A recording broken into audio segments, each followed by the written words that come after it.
بسم اللہ الرحمن الرحیم نحمدہ ونصلی علی رسولہ الکریم اما بعد اعوذ باللہ من الشیطان الرجیم بسم اللہ الرحمن الرحیم وَأَنَّ الْمَسَاجِدَ لِلَّهِ فَلَا تَدْعُوا مَعَ اللَّهِ أَحَدًا۔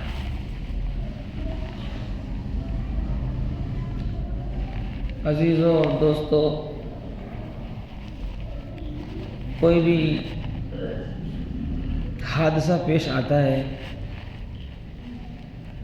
وقت گزر جاتا ہے، لوگ بھول جاتے ہیں اور آنے والی نئی نسل کو احساس نہیں ہوتا ہے، لیکن جو دردناک واقعات دل کو زخم دے کر جاتے ہیں، جب وہ دن لوٹ کر آتے ہیں، وہ تاریخیں آتی ہیں، تو احساس تو جاگتا ہے،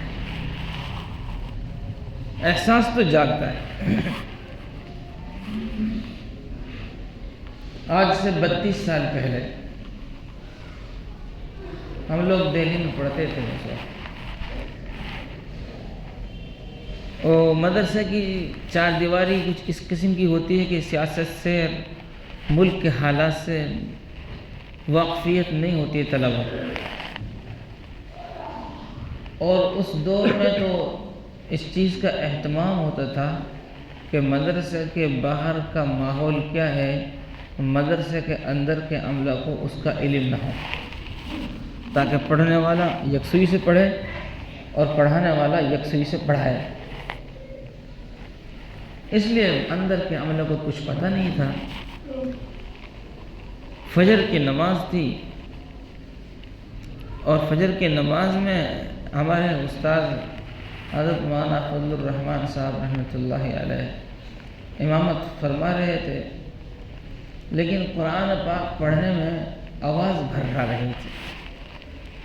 اللہ نے ان کو قرآن پاک پڑھنے کا ایک عجیب ملکہ دیا تھا، ان کا اپنا ہی ایک خاص طرز تھا، اور بڑے والہانہ انداز سے جیسے بندہ اللہ کو قرآن سنا رہا ہو، ایسی حضوری کے ساتھ، انہماک، تواضع، خشوع کے ساتھ وہ پڑھتے تھے کہ جو قرآن نہیں سمجھتا اس کا بھی دل لگتا تھا۔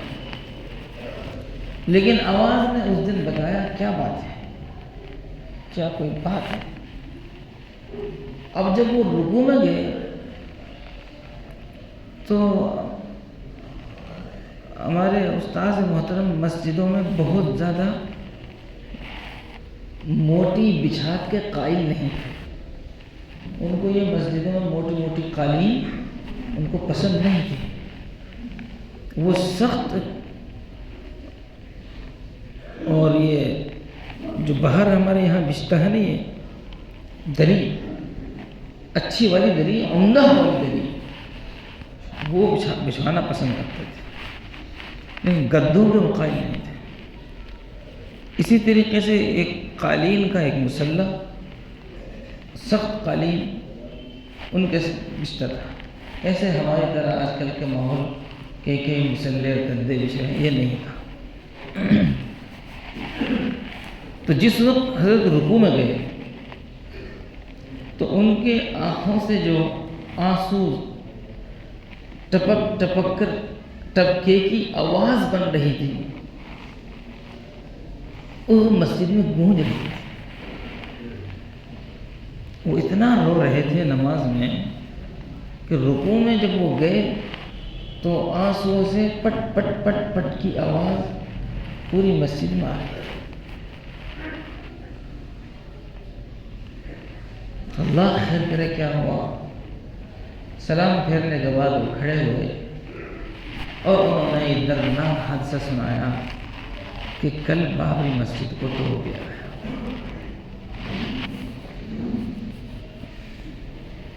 یہ آپ جانتے ہیں کہ فرقہ پرست ماحول بگاڑنے کے لیے کسی بھی حد تک جا سکتے ہیں، وہ کچھ بھی افواہ پھیلا سکتے ہیں۔ ایمانداری والی بات یہی ہے کہ کہ وہ مسجد تھی، حقیقت یہی ہے مسجد تھی، فرقہ پرست لوگ بھی جانتے ہیں مسجد تھی، یہ ایک پروپیگنڈا تھا جو پھیلایا گیا اور لوگوں کے ذہنوں میں زہر گھولا گیا۔ اور کمال دیکھیے آپ کہ زہر اس قدر پھیلایا گیا، اس قدر پھیلایا گیا کہ غیر مسلموں کو یقین ہو گیا کہ ہاں یہ مندر توڑ کر بنائی ہے۔ کہتے ہیں نا کہ ایک جھوٹ کو اتنا بولو اتنا بولو اتنا بولو کہ لوگ سمجھنے لگے کہ یہ سچ ہی ہے۔ تو یہ ماحول پیدا کیا گیا، غیر تو غیر۔ آپ لوگوں میں سے بہت سے لوگ ایسے ہوں گے جن کو معلوم ہوگا کہ مسلمانوں میں بہت سے لیڈران اور بہت سے تعلیم یافتہ دانشوران وہ یہ کہنے لگے تھے، ارے یار یہ بابری مسجد کا ہی تو مسئلہ ہے، جب اس پر اتنا فساد ہو رہا ہے، اتنی قتل و غارت گری ہو رہی ہے، جب اس پر اتنی بدامنی پھیل رہی ہے، دے دو، ایک مسجد دے کر جان چھڑاؤ، فتنہ ختم ہو جائے گا، امن پیدا ہو جائے گا، مسلمان چین کا سانس تو لے لے گا، یہ ہمیشہ کے جھگڑے ختم ہو جائیں گے۔ یہ مسلم طبقہ میں سے بہت سے لوگ کہنے لگے تھے ایک مسجد جو ہے دے دو، امن پیدا ہو جائے گا، پھر سکون سے رہنا، یہ ہندو مسلم فساد ختم ہو جائیں گے۔ اس وقت ہمارے علماء نے، مسلم پرسنل لا بورڈ کے قائدین نے، جمعیت علماء کے بڑے اکابر نے یہ کہا کہ یہ ایک مہرہ ہے، اگر ایک مسجد آپ نے دے دی تو ان کے پاس آئندہ کے لیے لسٹ تیار ہے، پھر ایک کے بعد ایک مسجد کا مطالبہ اسی طرح سے کریں گے۔ اور جس طریقے سے بابری مسجد کو ہڑپنے کی کوشش کی جا رہی ہے، ایسے ملک کی 10-20 مسجدیں ہیں جن کو اسی انداز سے ناجائز طریقے سے ہڑپنے کی کوشش کی جائے گی۔ اس وقت لوگوں کو یہ بات سمجھ میں نہیں آتی ایسے کیسے ہو سکتا ہے، کیوں؟ سچائی تو بہرحال سچائی، ہر مسجد مسجد ہے، اپنے تو اپنے غیر بھی جانتے ہیں کہ مسجد یہ ہے، ہمیشہ سے مسجد ہے، لیکن اس وقت جو ہمارے اکابر نے کہا تھا کہ اگر ایک بابری مسجد کو دینے کا فیصلہ مسلمانوں نے کر لیا تو آئندہ بہت ساری مسجدیں ایسی سامنے آ جائیں گی جن کے بارے میں یہی کہا جائے گا کہ ان کو مندر توڑ کر بنایا گیا ہے اور ان کو بھی ویسے ہی ہڑپنے کی کوشش کی جائے گی۔ ہمارے بزرگ تو نہیں مانے، آخری حد تک مقدمہ لڑتے رہے، جب اپنے ہاتھ میں کچھ رہا نہیں، اب تو حکومت کا فیصلہ آ گیا، طاقت کے بلبوتے پر سپریم کورٹ کا فیصلہ آ گیا، جب اپنے ہاتھ سے معاملہ نکل گیا، ہمارا بزرگ تو جب بیٹھے، جب تک ان کے ہاتھ سے معاملہ نہیں نکلا تب تک وہ اس کے لیے مقدمہ لڑتے رہے، لاکھوں روپیہ خرچ کرتے رہے، جان جوخم میں ڈالتے رہے، سب کچھ چاہے پورا مسلمان غفلت میں ہو، لیکن انہوں نے مقدمہ کو صحیح طریقے سے لڑا۔ اب اس وقت جو انہوں نے بات کہی، آج وہ لوگوں کو سمجھ میں آ رہی ہے، کیا آج وہ حالات نہیں آ رہے کہ کسی بھی مسجد کے لیے کہہ دیا جاتا ہے کہ یہاں مندر تھا، صاحب یہ مندر توڑ کر بنائی گئی مسجد ہے، کسی بھی مسجد کے لیے کہا جا رہا ہے یہاں کھودو، کھدائی کرو، اندر سے مندر کے علامات نکلیں گے، یہ سب کیا ہے؟ پروپیگنڈا ہے، فتنہ ہے، فساد ہے، بد امنی پھیلانے کی کوششیں ہیں۔ حقیقت مسلمان تو جانتا ہی ہے، غیر مسلم بھی جانتا ہے کہ مذہب اسلام اس کی اجازت نہیں دیتا کہ مندر توڑ کر مسجد بنائی جائے، اسلام میں ہے ہی نہیں۔ آخر آپ عقل کو بھی استعمال کر سکتے ہیں، اگر وہ لوگ مندروں کو توڑتے تو 1000 برس تک یہاں حکومت کر سکتے تھے؟ کیسا ہو سکتا ہے؟ نہیں ہو سکتا بھائی. ظالم کو کوئی قبول نہیں کرتا ہے. مسلمان تھے کتنے؟ بہت کم تعداد میں. غیر مسلموں کی اکثریت آج بھی ہے، اس وقت تو بہت زیادہ تھی. مسلمان 10%، 90% غیر مسلم، اور پھر 1000 برس حکومت کر لے. کیسے ہو سکتا ہے؟ نہیں ہو سکتا. ایک بھی مسجد کو مندر توڑ کر نہیں بنایا گیا. یہ حقیقت ہے، یہ سچائی ہے، اور یہ بات اپنے تو اپنے غیر بھی جانتے ہیں. ہاں اتنی بات ضرور ہے کہ کچھ مندر توڑ گئے ہیں، جیسے سومناتھ کا مندر ہے توڑا گیا، لیکن اس کے پیچھے عرضی داخل کرنے والے کون تھے؟ توڑوانے کا مطالبہ کرنے والے کون تھے؟ غیر مسلم. مسلمانوں کو کوئی اس میں انٹرفیئر نہیں تھا. وہ بادشاہ کے پاس جا رہے ہیں، درخواست دے رہے ہیں اور کہہ رہے ہیں کہ یہاں ہماری عزتیں لوٹی جا رہی ہیں، یہاں ہم بدامنی پھیل رہی ہے. تو وہ مسئلہ پبلک کا اور حکومت کا تھا، ہندو مسلم مسئلہ نہیں تھا. جاننے والے لوگ جانتے ہیں، اندھیری تو ہے نہیں، تاریخیں لکھی ہوئی ہیں. اور آپ سب جانتے ہیں کہ اسلام میں زور زبردستی نہیں ہے. قرآن کہتا ہے لا اکراہ فی الدین. اسلام میں، دین اسلام میں زور زبردستی نہیں ہے. کسی کے سینے پر تلوار رکھ کر کلمہ نہیں پڑھوایا جا سکتا. اور آج بھی آپ کسی بھی مفتی سے مسئلہ معلوم کر لو کہ ڈرا کر، دھمکا کر، زور دے کر زبردستی کسی کو مسلمان کیا جا سکتا ہے، تو ہر عالم دین یہ جواب دے گا یہ جائز نہیں ہے. اور ایسے اسلام کو بھی کوئی بھروسہ نہیں ہے. زور زبردستی اسلام میں نہیں ہے. اور کسی کے گھر، مکان، عبادت گاہ کو توڑ کر مسجد بنانا یہ اسلام میں نہیں ہے.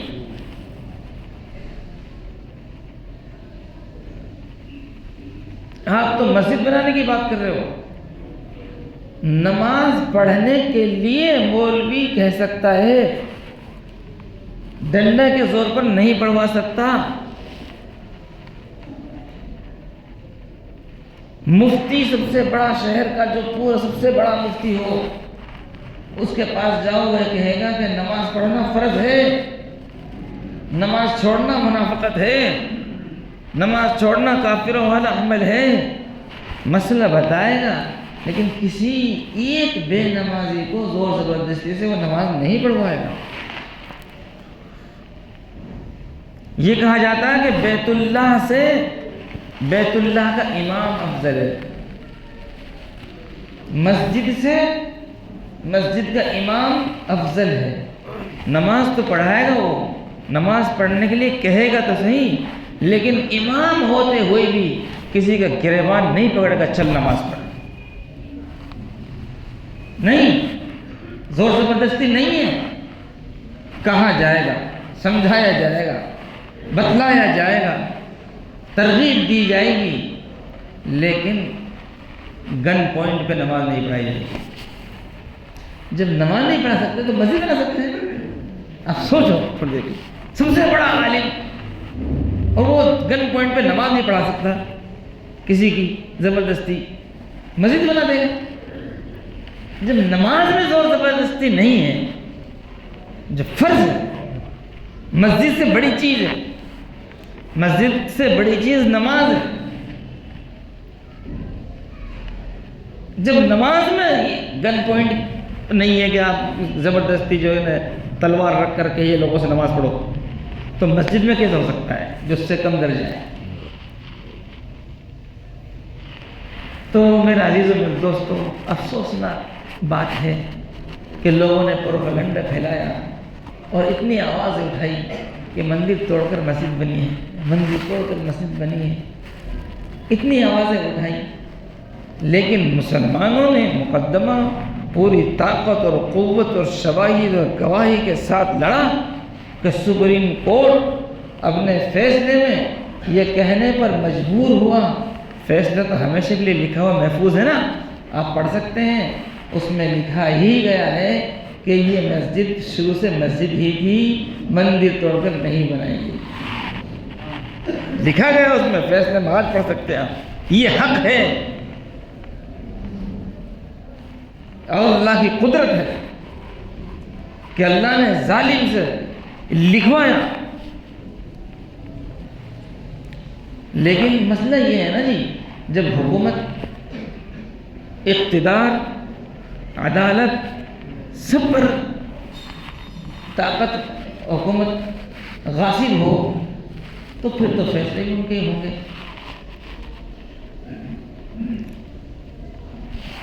جب بھی یہ تاریخ آتی ہے 6 دسمبر کی، دل چھلنی ہوتا ہے، وہ حالات یاد آتے ہیں، کتنے قریبی لوگ ایسے تھے جن کی شہادت ہو گئی، کتنے نقصانات تھے، کیسے ڈر کا ماحول تھا۔ لیکن ایک بات یاد رکھیے کہ ہوتا تو وہی ہے جو اللہ چاہتا ہے، اس میں ہمارا ایمان ہے، اپنے ایمان میں کمزوری نہیں آنے دیں کہ سب سے بڑی طاقت اور قوت کس کی ہے؟ اللہ کی ہے، اللہ کے فیصلے کے خلاف کوئی کچھ نہیں کر سکتا۔ لیکن بطور تحفظ کے، حفظ ما تقدم کے تحت یہ سمجھیے کہ دشمن نے راستہ دیکھ لیا ہے، اب تو غافل ہونے کی ضرورت نہیں ہے۔ جو تجربہ انہوں نے بابری مسجد پر کر لیا، وہ تجربہ اور دوسری جگہ کرنا چاہتے ہیں، اس لیے آپ غافل نہ ہوں، ہوشیار رہیں۔ اور ہمارے پاس کچھ نہیں، لیکن اللہ کی ذات پر یقین تو ہے، بھروسہ تو ہے۔ ہمارے جو بڑے اکابر، چاہے مسلم پریس اللہ بورڈ کے ہوں، چاہے جمعیت کے ہوں، اس لائن سے جو خدمت کر رہے ہیں، ہم دامے درے میں سکونے ان کا سپورٹ کریں، ایک بات۔ دوسرے، ہم اپنی مسجدوں کو آبادی کی فکر کریں، ہم کو مسجدیں آباد کرنی ہیں۔ اور دوسرے، ہمارے آقا سرکار دو عالم جناب حضرت محمد الرسول اللہ صلی اللہ علیہ وسلم کے دادا نے، عبد المطلب نے ہمیں ایک سبق دیا تھا، پیغام، اس کو یاد رکھیں کہ ابرہہ بادشاہ نے جب ان کے اونٹ پکڑ لیے تھے اور ہاتھیوں کا لشکر لے کر بیت اللہ کو ڈھانے کے لیے وہ آیا تھا، تو اس وقت حضرت عبد المطلب ابرہہ کے پاس گیا کہ لا بھائی میرے اونٹ دے، تو نے میرے اونٹ کیوں اپنے قبضے میں کر لیے؟ تو ابرہہ کو بہت تعجب ہوا، تم تو مکہ کے سردار ہو، قریش کے سردار ہو۔ ہاں بالکل ٹھیک، تم اپنے اونٹوں کے بارے میں بات کر رہے ہو، بیت اللہ کے بارے میں بات کیوں نہیں کر رہے؟ کیا تمہیں پتہ نہیں ہے میں بیت اللہ کو ڈھانے کے لیے آیا ہوں؟ تمہیں مذاکرات کرنے تھے اس بارے میں، اور تم اپنے اونٹ مانگنے آ گئے۔ انہوں نے کہا انا رب الابل وَلِبَيْتِهِ رَبٌّ، میں اونٹوں کا مالک ہوں، میں اپنے اونٹوں کے بارے میں بات کروں گا، بیت اللہ کا بھی ایک مالک ہے، وہ خود تم سے نمٹ لے گا۔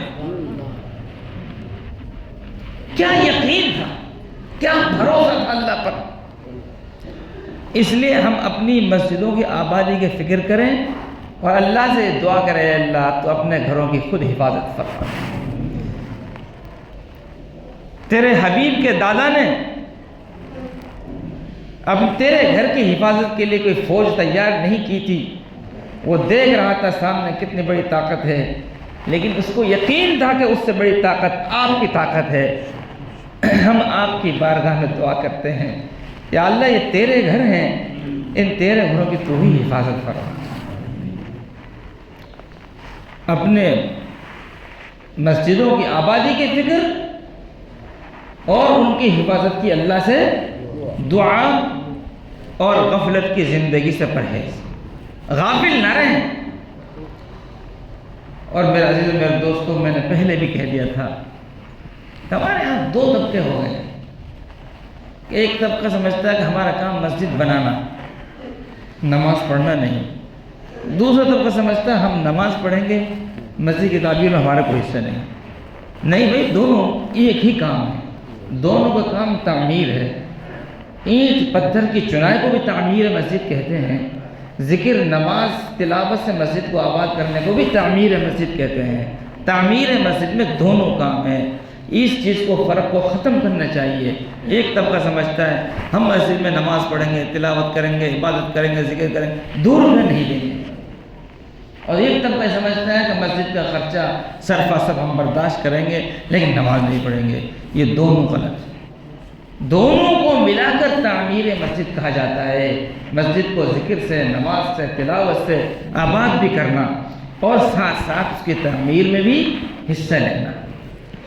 اس کے ضمن میں 2 بات اور کہہ دیتا ہوں چھوٹی چھوٹی سی. ایک تو یہ کہ ہمارے نوجوانوں کے ذہنوں میں یہ بات ہے کہ ہمارے بزرگ جو کر رہے ہیں وہ کرنے دیجیے، ان کے کندھوں میں فولادی طاقت ہے، ان کے کندھوں پر جتنا چاہے وزن رکھ دو. نوجوان طبقہ وہ ساتھ نہیں لگتا. ذہن کیا بن گیا؟ اگر ہمیں کمیٹی میں لیں گے تو کام کریں گے، کمیٹی میں نہیں لیں گے تو نہیں کریں گے. یہ کوئی طریقہ ہے؟ یہ تو جہالت.